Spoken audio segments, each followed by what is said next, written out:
నవీన్ గారు, మామూలుగా అయితే ఆగస్ట్ 8 గ్రౌండ్ ఖాళీగా ఉంది. కొత్త సినిమాలు ఏం లేవు పెద్దగా. కానీ 9వ తారీఖున అతడు రిలీజ్ అవుతుంది.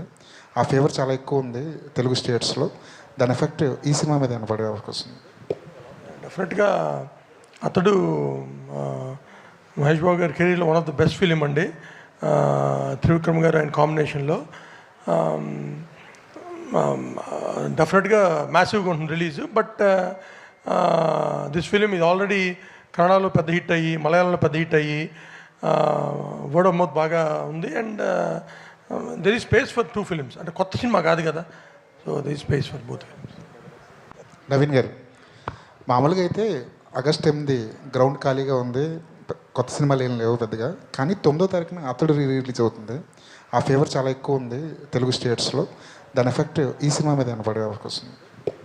డెఫినెట్గా అతడు మహేష్ బాబు గారి కెరీర్లో one of the best film అండి. త్రివిక్రమ్ గారు ఆయన కాంబినేషన్లో డెఫినెట్గా మ్యాసివ్గా ఉంటుంది రిలీజ్. బట్ దిస్ ఫిలిం ఇది ఆల్రెడీ కన్నడలో పెద్ద హిట్ అయ్యి, మలయాళంలో పెద్ద హిట్ అయ్యి, వర్డ్ ఆఫ్ మౌత్ బాగా ఉంది. And there is space for 2 films. అంటే కొత్త సినిమా కాదు కదా, so there is space for both films.